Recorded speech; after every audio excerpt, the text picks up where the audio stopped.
Familia y Juventud, un programa que le ayudará a fortalecer la fe y a vivir mejor cada día.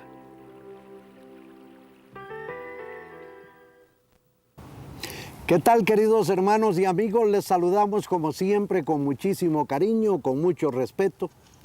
Muy contentos, felices de la vida de encontrarnos de nuevo con ustedes, lo cual agradecemos profundamente. Y le rogamos al Señor nuestro Dios que me les siga llenando de miles bendiciones en sus hogares, en sus trabajos, en sus familias, en sus comunidades. Saludamos con muchísimo cariño a nuestros hermanos muy queridos de Puerto Armuelles, allá en la República Hermana de Panamá, a donde estuviéramos hace varios años y siempre les traemos con muchísimo cariño al recuerdo y esperamos que se encuentren muy bien. Nosotros en lo personal estamos muy contentos. Quiero suministrarles, como suelo hacerlo, aunque luego aparecerá ahí en la pantalla, el número telefónico de nuestra sede, la Casa de Nazaret en Desamparados, porque quizá en algún momento les podamos ser útiles para consejería matrimonial o porque deseen acompañarnos los jueves a los ratos de Biblia y de oración, o porque quieran llamarnos para decirnos que desean que vayamos a su comunidad, lo cual nos llenaría no solamente de mucho gozo, sino de alegría al saber que podemos visitarles con la anuencia del señor cura párroco a dar algunas de las actividades nuestras. El teléfono es 2219-2121. Recuerde, 2219-2121. Luego aparece ahí en pantalla para que usted lo anote, porque uno nunca sabe cuándo puede ser útil.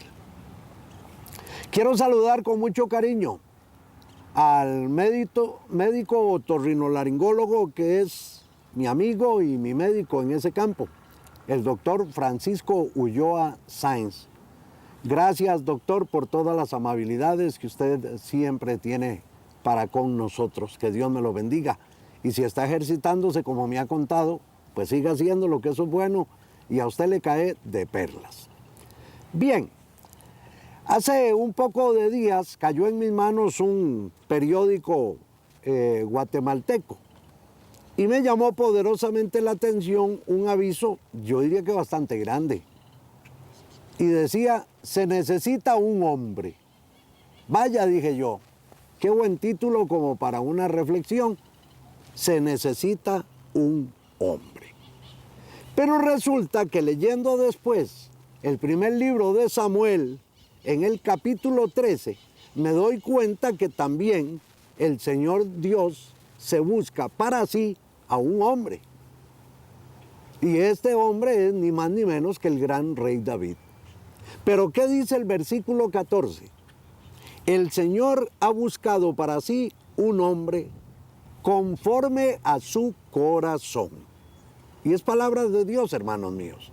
Claro que el aviso del periódico guatemalteco no decía conforme al corazón del propietario de la empresa que estaba ofreciendo al hombre que reuniera en las condiciones que la búsqueda pedía. Nada que ver, pero en este caso sí el Señor Dios. Y lo interesante es que Él no solamente encontró en David lo que buscaba, sino que ese hombre es usted, mi hermano. El hombre que Dios anda buscando es precisamente usted. Y tal vez usted con ojos así como he visto en algunas convivencias cuando he comentado un poco sobre esto, diga, ¿yo para qué sirvo? Ay, hermano mío, no me diga eso. No me diga eso porque si Dios necesita un hombre y ese hombre es usted, Dios no se equivoca, Él sabe a quién está escogiendo. Por eso en el Evangelio, según San Juan nos dice, no han sido ustedes quienes me han escogido a mí, sino que he sido yo quien les ha escogido a ustedes. Y les he escogido para que vayan y den fruto. O sea que el Señor, que no se equivoca, le escoge a usted como me escoge a mí, como escoge a mis hermanos que están grabando este programa, para que cumplamos esa misión, cada uno en lo suyo. Y se podría pensar, pero bueno, es cierto, David era un hombre muy, muy interesante. De la lectura, precisamente hurgando allí, coincidí con un autor que me revelaba algunas características muy particulares del gran rey David. Y entonces yo las anoté y las quiero esta mañana compartir con ustedes. Era como cualquiera de nosotros, así como usted lo ve. Porque David, por ser hombre, tenía, y ser hombre humano, ¿verdad? No una máquina. Tenía fortalezas y tenía debilidades. Él era un hombre apasionado, con luces y sombras en su carácter. Pero a pesar de las imperfecciones y fallos que David sufriría posteriormente, o que de hecho ya había sufrido, Dios dispuso que David tuviera éxitos. ¿Y qué hombre más exitoso? Es cuestión de hurgar en la vida de David. Es más, engendra un hijo que reúne, pareciera, mayores cualidades que su propio padre. Y es el gran Salomón. ¿Ve usted? ¿Por qué es que David, a pesar de sus imperfecciones, de sus debilidades, de sus sombras, de su carácter así un poco vulnerable, llega a tener éxito? ¿Habrá alguna cosa que nosotros debamos aprender de él y que nos pueda ayudar también a nosotros a tener éxito? Obvio, claro que sí. Pero veamos siempre dentro de las características que el Señor Dios había impreso en David y que es el hombre que Él quiere que sea. Yo los invito, lean ese primer libro de Samuel, hurguen un poco en la vida de David y verán qué interesante, porque generalmente nos quedamos en que es un pastorcillo, que es quien pelea con Goliat, que es el ungido, perseguido por Saúl, que se casa con Micol, que comete adulterio con Betsabé, que manda a matar al esposo de Betsabé, Urías elitita, que llega a ser el gran rey de Israel y sigue siendo el gran rey de Israel, que se mancha las manos con sangre por adulterio también que comete y que el profeta llega a enfrentarlo y que muere sin haber podido lograr lo que él anhelaba, edificar, construir el templo de Yahvé Dios. En eso es lo que solemos quedarnos y se nos olvida que por ser precisamente un individuo de la raza humana tenía virtudes y tenía defectos. En un mundo tan perfeccionista como en el que vivimos hoy, difícilmente David hubiera sido seleccionado. Como difícilmente Pedro, el gran San Pedro, hubiera sido también seleccionado. Pero Dios sabe escoger a sus gentes. Una de las primeras características de David es que estaba completamente a la disposición de Dios y de sus planes. Sí estaba a la disposición de Dios y de sus planes. ¿Falta alguna otra persona de tu familia para ver? Sí, David, el más chiquitillo, está por allá. Llámenlo. Ese es, dice Yahvé. Ese es el que quiero que ungas. Y David, ya, desde chiquito empieza, porque era un jovenzuelo. Desafortunadamente, muchos de nosotros, hermanos míos, estamos de vez en cuando, temporalmente, disponibles para Dios. Porque muchas veces, si cojamos Apocalipsis 3:20, el Señor llega, llama a la puerta, pero no estamos. Él siempre anda tras nosotros, pero si no estamos, y no estamos disponibles para Dios, entonces, ¿por qué? Porque tendemos a hacer nuestras propias decisiones en la vida y no le permitimos a Dios que Él sea el que nos guíe. Ah, no, que se haga tu voluntad en el cielo y la mía aquí en la tierra. Y eso, hermanos míos, así no funciona. Disponibilidad para Dios las 24 horas del día. Aún en nuestro sueño es importante. Aún en nuestro sueño. ¿Qué otra característica tenía David? Era sensible al Espíritu de Dios. Él era humilde, pero de espíritu contrito. ¿Qué quiere decir esto? Era humilde y de una condición. Es más, el ser pastor el cuidar ovejas era un trabajo no muy digno en aquel entonces, no muy digno. Seguro se entretenía tocando su flauta o su instrumento musical, con el cual muchas veces sacó de los estados de depresión o de angustia en que estaba el rey. También poseía un corazón rendido a Dios, pero no en el sentido que usualmente nosotros pensamos, de que una persona humilde y una persona de espíritu contrito, de corazón rendido, es un pusilánime. No, el mismo David, cuando Saúl le dice, eres un muchacho, ¿cómo te vas a enfrentar ante Goliat? Él le dice, yo he desjarretado leones con mis manos cuando han querido atacarme el rebaño. Su corazón, su voluntad, estaban rendidos a la voluntad de Dios. Por eso es que la utilidad, o sea, Dios confiaba en que David le sería útil, como Dios confía en que usted y yo, y usted también, le seremos de gran utilidad. Porque lo que depende es de que aprendamos a ser disciplinados, a ser obedientes, que seamos capaces de someter nuestro espíritu precisamente a la voluntad de Dios, sin importar el costo de esa decisión.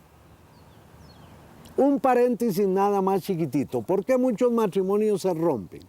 Porque él no es un hombre de un corazón contrito y de una voluntad sujeta a Dios, y ella tampoco quiere sujetar su corazón a Dios y caen en la desobediencia. Aquello no funciona. No funciona. Pero continuemos con este gran hombre. Algunas veces hasta se sufre cuando somos obedientes a la voluntad de Dios. Y esto, por supuesto, que no resulta muy cómodo. ¿Ve? Un día se reían porque, y es otro paréntesis, yo les decía, miren, en la labor que yo realizo como laico comprometido con la iglesia, tengo que hacerle caso al Papa, tengo que hacerle caso al arzobispo, tengo que hacerle caso al presbítero, al vicario o secretario ejecutivo de la pastoral familiar y de la pastoral profética y de la pastoral, bueno, es parecido, social y a todo. Tengo que hacerle caso al diácono, tengo que hacerle caso a la religiosa, tengo que hacerle caso a los laicos. Cuando me llevan a una comunidad, esto es lo que queremos y yo tengo que hacerle caso. Y tengo que hacerle caso a doña Elmira, mi señora. Yo que soy tan rebelde, fíjese usted, porque he querido someter mi voluntad a la voluntad de Dios. Y si Dios hizo mi iglesia jerárquica, la iglesia católica es jerárquica, no es democrática ni es tampoco monárquica, o me someto, o simplemente entonces no puedo trabajar en mi iglesia. Podré estar ahí a la sombra del quehacer de la iglesia, ir a misa, lo cual es maravilloso, rezar el rosario, participar de los sacramentos, etcétera, etcétera. Pero una labor de apostolado como la que nosotros realizamos, si no está sometida a los lineamientos de la jerarquía de nuestra iglesia, no puede ser. Yo no concibo trabajar de otra manera. No lo concibo sencillamente. Entonces hay que someter nuestra voluntad a la autoridad de Dios a través de quienes detectan esa autoridad. David era directamente obediente a la autoridad de Dios. ¿Por qué tuvo éxito David? Porque fue capaz de arrepentirse cuando cometió los grandes yerros que cometió. Fue capaz de reconocer que estaba equivocado cuando se equivocó.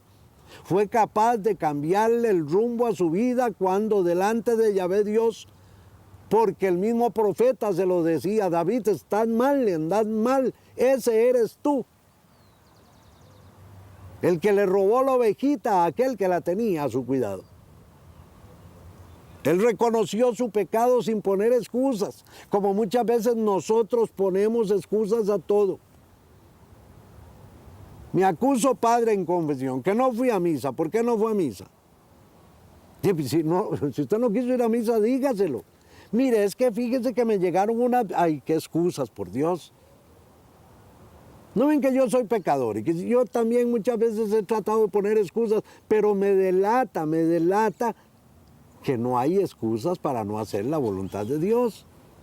O la hago o no la hago. ¿Ve? Si Dios me dice que hay que perdonar hasta 70 veces 7 y no soy capaz de perdonar, ¿cómo voy a ir a buscar perdón? Eso es un fracaso, no tiene visos de éxito. Y si el Padre me dice que tengo que hacer tales y cuales cosas después del sacramento de la reconciliación que he buscado en Él, y me dice hay que resarcir ese daño que hiciste, pues tengo que resarcirlo.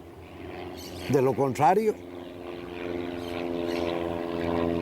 nunca hubo justificaciones de parte de David. Sí, que vaina, dice, es que si Betsabé se hubiera estado asoleando, bañando en otra parte, no la veo. No, sí, es la verdad. Y fue capaz de decir, declaro que he pecado, perdóname, Padre. Perdóname, Padre.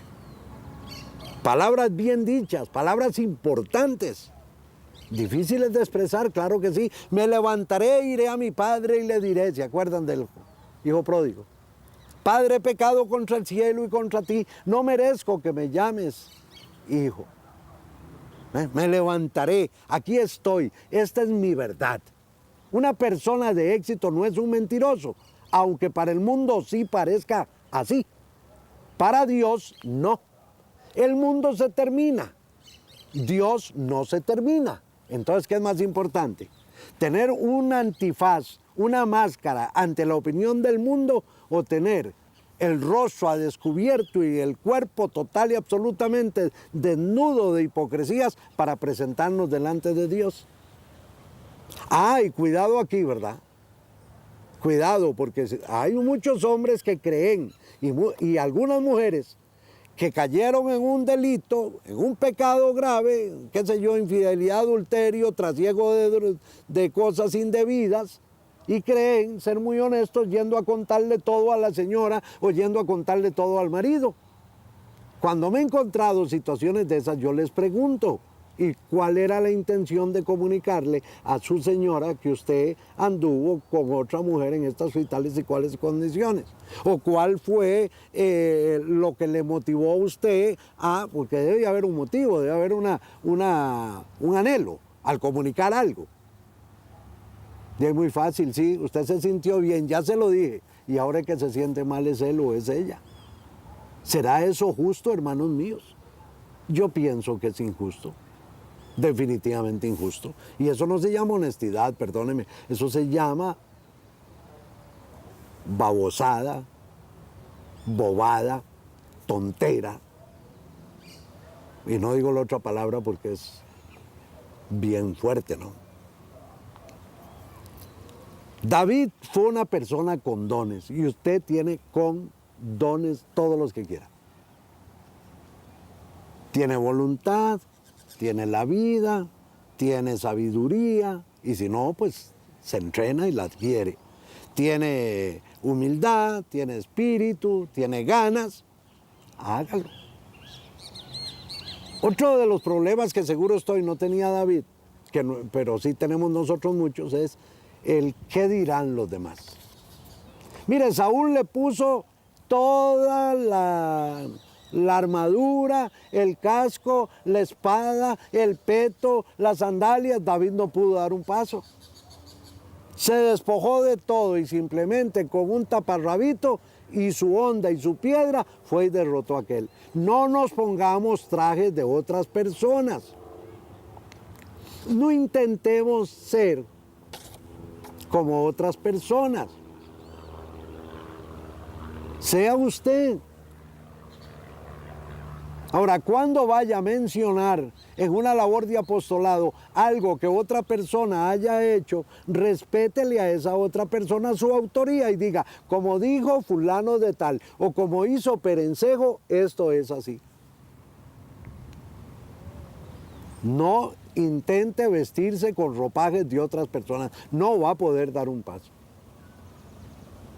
Yo recuerdo que papá, que les he contado que fue político en este país y de todo, me decía alguna vez, mira, Víctor, si vos querés hacer una revolución, no se te ocurra meterte 150,000 tiros en las bolsas del pantalón, un tanque al hombro, un helicóptero sobre la cabeza, un caza, era de la época de los cazas, aquellos famosos avioncitos muy rápidos, en el hombro.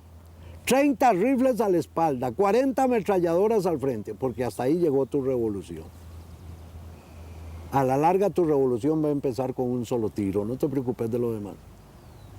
Era sabio lo que me estaba diciendo, no era que me estaba mandando a la revolución, pero me estaba preparando para la guerra espiritual en que muchas veces quienes predicamos y trabajamos en esto vivimos. ¿O usted cree que no tenemos guerra? Por supuesto. Pero hay que ser sencillamente una persona que reconoce que Dios le ha dado dones sin ensoberbizarse, llenos de humildad, porque las cosas que nos ha dado no son nuestras, sino que son de Él y para la gloria de Él.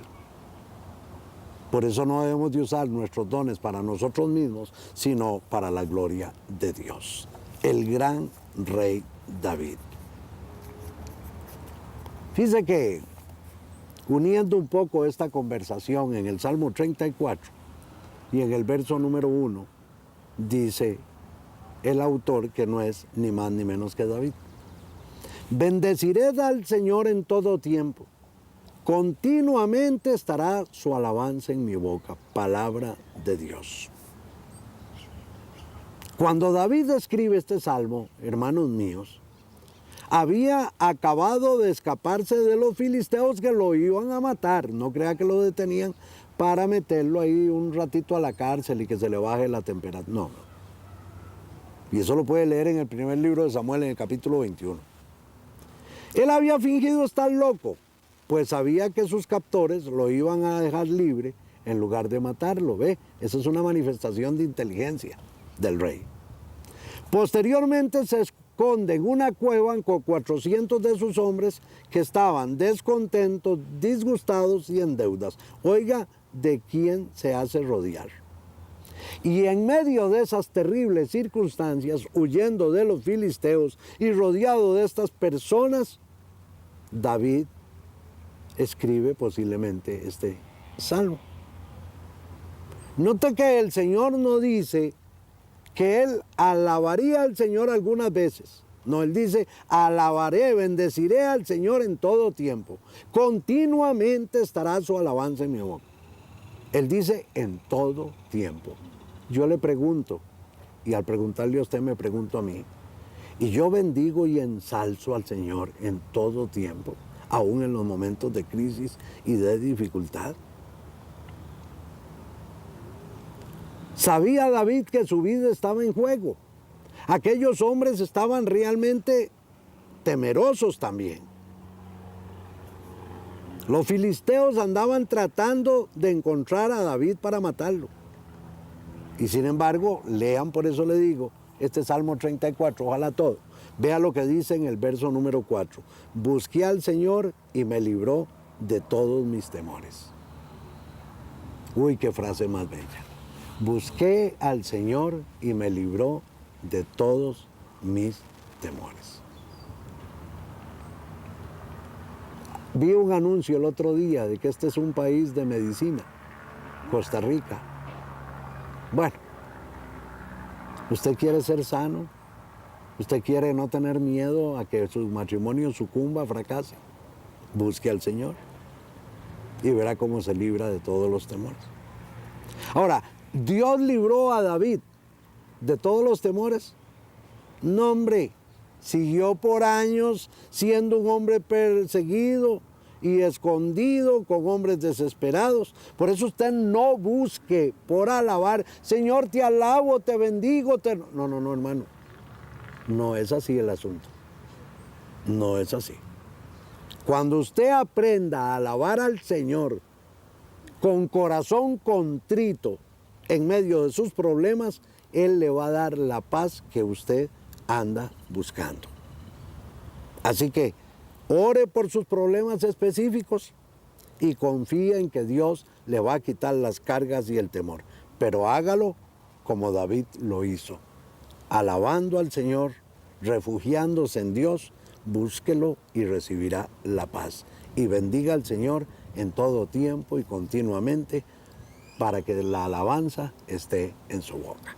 Que Dios me los bendiga, 1.000.000 de gracias. Les recuerdo que este programa se reprisa acá a través de Expert TV, Canal 33, a las 11:30 de la mañana.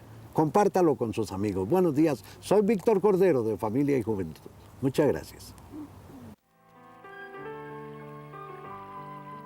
Familia y Juventud, un programa que le ayudará a fortalecer la fe y a vivir mejor cada día.